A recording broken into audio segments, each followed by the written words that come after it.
Hello, ladies and gentlemen, and welcome to another episode here for Benvarmeren's Breakdowns. Benvarmeren's breakdown is not pluralist; it's singularis. Anyways, it's been quite some time since I've uploaded a video, but now I will be doing yet another one because I actually have time to do it. So we have patch 7.8, and this is the warm-up patch to the mid-season patch. So let's jump straight into it. The first one up is Sayar and Rakan, and they will be released later on during patch 7.8. And I've actually had the pleasure of playing against a Sayar today.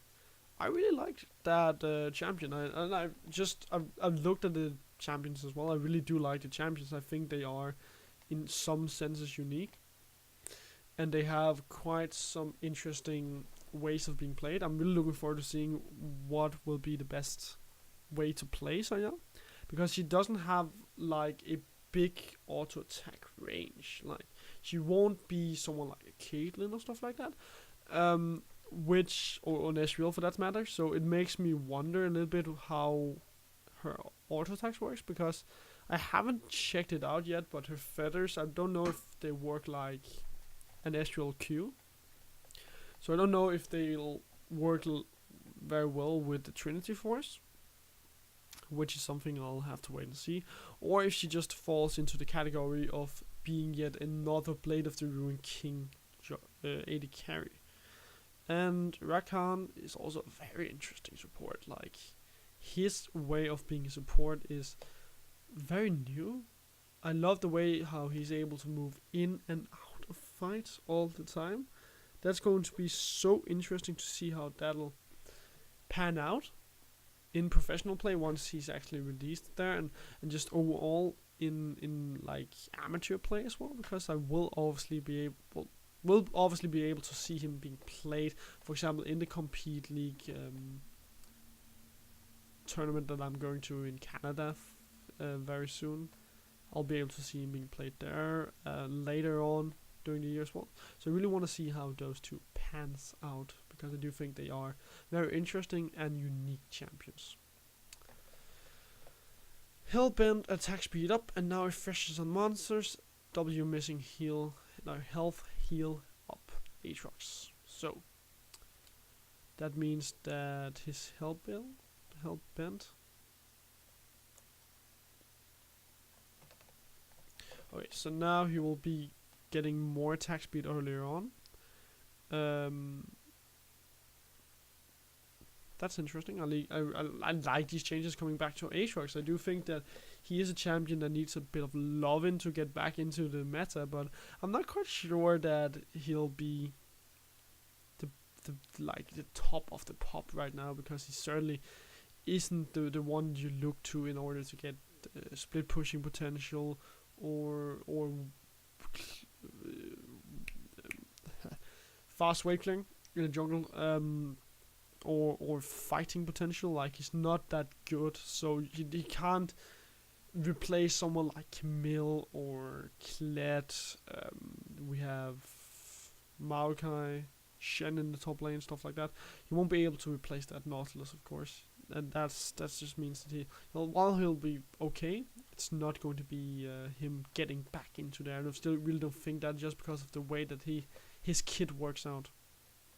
Perhaps if we get into a more bloodthirsty meta, perhaps now that we're getting a tank meta very soon with the mid-season patch, then he might return if some of the items gets broken, while him also being able to deal damage. And then obviously the bloodthirst, giving him more sustain, means that he'll be able to sustain better in the jungle, where we see a lot of people play him.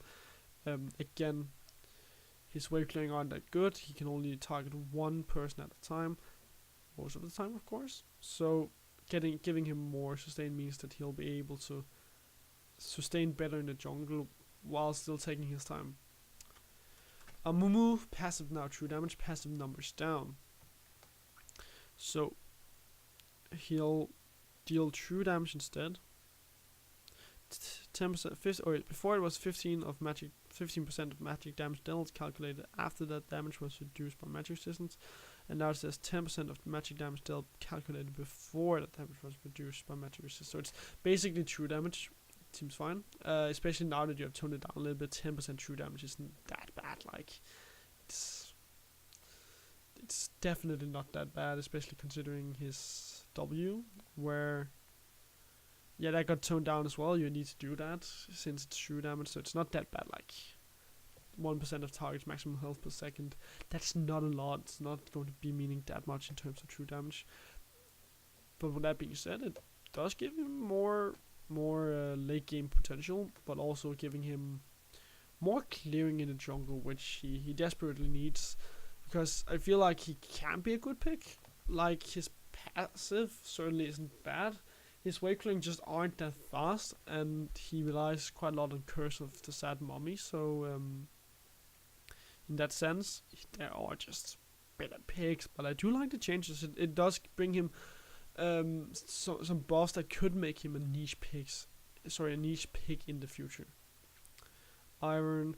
I hate this so much. I really think that one of the cool things about Iron was the fact that you could place a bush on top of an epic monster to hide it, but you can't do that anymore because of this change. And I mean, yes, obviously Iron has so much utility already, but I don't want you to take away more of his utility. Like, this was such a cool little interaction that you had with Iron, and now that it's being taken away, it's a bit harder. It's like take dragons with Iron, and obviously too much utility can get too strong, but I think it's fine. Like, it gives a nice advantage over to your team, especially in late game team fights, in high risk situations. So I do think that it was a good thing. Unfortunately, they changed that, so it's a nerf, of course, to Ivan. Q casting more fluid, don't care. Lysandra, Q damage scaling up, passive cooldown down at later levels. Okay, so that means that she'll have a later, if I remember correctly, isn't that where she gets to cast, yeah, passive? That's isn't that where she gets, like, yeah, no mana, remember correctly? Good. So that means that she'll be able to spam a lot more in the early game, in the late game. And she is a bit more reliant on mana in that sense, probably. I mean, depending on, now I'm not quite 100% sure on how much her Q in the late game would cost, but it will obviously be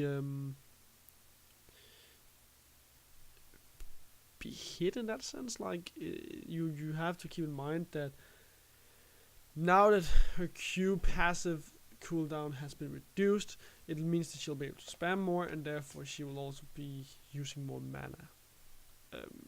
That also means that her Q shot will go up in terms of radio. Love that change, by the way. I love Lysandra. I'm a huge fan of her. I think she brings so much utility to the table while also bringing damage. I love that pick, and I love these changes. She needed this a little bit.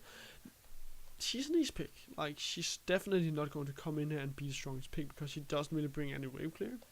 And she's all in all the time, but she can work really well against some picks in the top lane. Like, you can go for Lysandra into Rumble, Lysandra into, let's say, a Kled. You can go for some of these picks if you want to. So fine changes, like, definitely gives a little bit power back to Fiora. Malzahar armor down, Voidling health down. Yeah, he was really strong in the bottom lane. Taking away some of his base stats in terms of the armor means that he'll have a little bit of a harder time against bottom lane AD carries, which also with his Void Swarms having their health reduced means that he'll take more damage, so it'll be riskier to go for trades on the bottom side, but you will also have less damage to put back against your opponent with Void Swarms being easier to kill. Nautilus mana regen per level decreased, E mana cost increased. Yeah, his Riptide was actually pretty strong. Was pretty strong, now it's being nerfed. Means that he'll have a little bit of a less so dominating lane. He won't be as strong. And he won't have as much spammability in some sense with him not having as much mana regen and his Riptide costing more. Means that he'll have to go for more quality trades over quantity trades in some sense, if that makes sense for you, of course. Rise, Q cooldown resets on WE cost not hit. Ooh. And nice. So that means that he can miss his things and still little damage. Nice. That I like that. Nice little fluid buff to Rise. Shen, Q does less damage to minions but more to champions. R shield scales with missing health. Okay.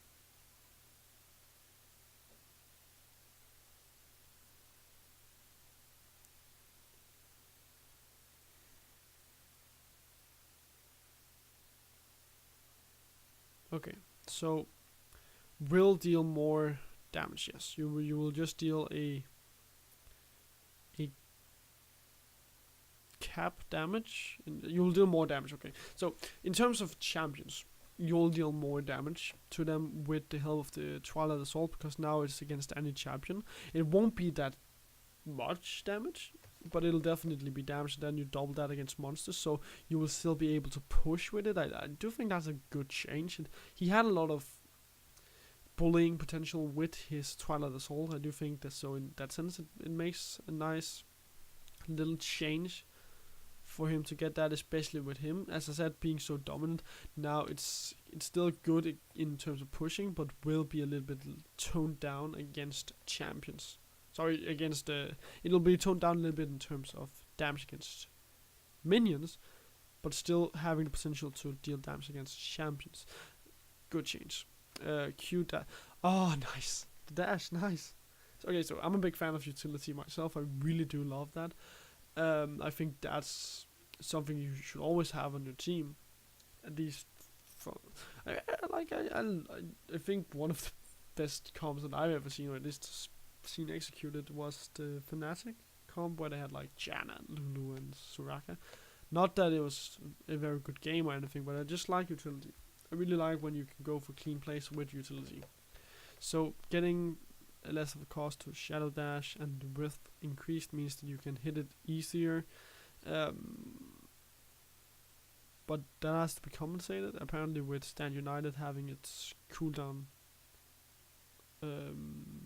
going a bit up higher, and the shield being lowered. But it's nice change to the shield, actually.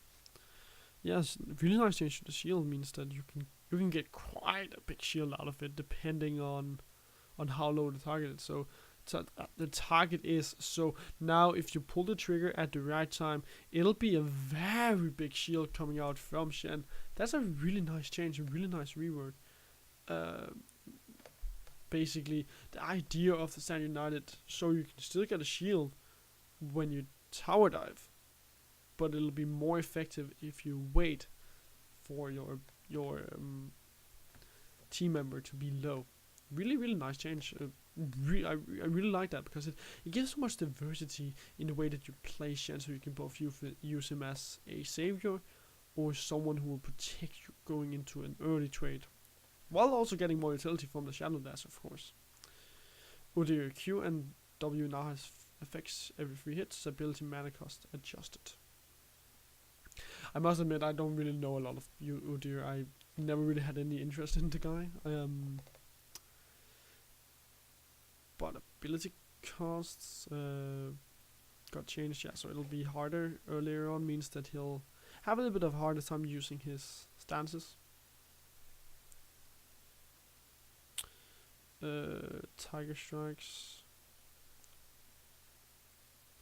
Yeah, so overall it's just to tone down his early game a little bit.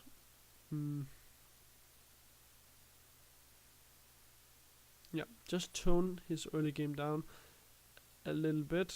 At least in terms of mana, you can still have so much damage coming out from his tiger stance. Like, you'll have a little bit reduced now that you won't have an additional 50% of Udyr's total attack damage, but you'll get damage in return from the first and every third basic attack after that, while in tiger stance or tiger strikers. So you'll still have damage. You'll probably miss a little bit. I'm not quite sure on the math, but you'll probably miss a little bit of the damage wall. And you then in return you'll have the turtle stance, so that you can actually like heal up again and stay fairly healthy. Wall. Moving on from Udyr, Howling Abyss. I actually do care. I play quite a lot of Harem, but I don't really care that much.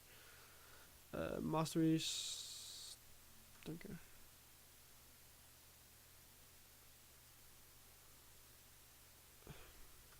And it's basically just a lot of like fixing stuff, so that doesn't matter to me. Alright, well, that's going to be it for this Benvarmeren's breakdown here for patch 7.8. Hope you all enjoyed it. Do leave suggestions, stuff like that below.